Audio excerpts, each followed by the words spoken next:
more powerful our internal intimacy is, the stronger our external witness is.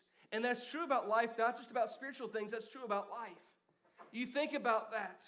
Imagine for those who maybe are dating age, or maybe those who are dating, or maybe for those who are married, thinking back to what it was like when you're in those dating years. Maybe you go out on a date for the first time and you're not sure there's a connection. You kind of hang out and it's a little bit awkward.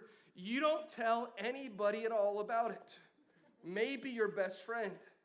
But it's like, you know what, I'm going to keep this on the down low because I'm not sure this thing's going to work out. But the more serious that relationship becomes, the more it's I'm staying up late on the phone and talking to the person when I should be getting some sleep.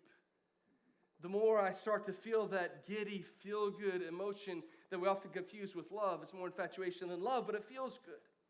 And the more we have this internal intimacy happening, the more we want to share that feeling with the world around us.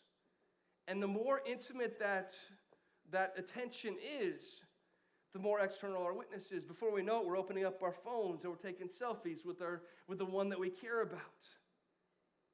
Because the internal intimacy in our lives has bred this external witness. It's true of relationships. It's true of businesses. If you go to a place you don't care about it a whole lot, you don't want to share that with your friends. But if you have a great experience and you start to love a product, then eventually you start to share that with the people around you. A lot of people know, I've shared this many times on the stage, my wife works for an incredible organization called Chick-fil-A. Now, yeah, normally as soon as I say Chick-fil-A, like everybody starts cheering. And nobody knows exactly why. Chick-fil-A has figured out something. They call them the people who are really passionate. They call them the raving fans. And the raving fans are people that are just passionate about Chick-fil-A. Last weekend, I had a chance.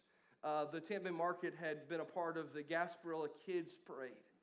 And they invited me to come down to work as security because they had something like 19 cows walking the parade route. So they need some people to work security. And I said, that sounds like a fun job. I'll do it. And so I signed up, and I was there walking, making sure no one came under their float and did some different things.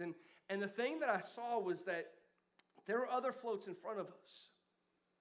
But as soon as people saw the cows dancing and the craziness of Chick-fil-A, everybody started going nuts, like just crazy. And I left there just thinking, man, Chick-fil-A's figured out a way to hit on people's emotions so they feel like there's this personal connection to their raving fans. And the more they have that personal connection, the more the witness of that, the more excited people get about it.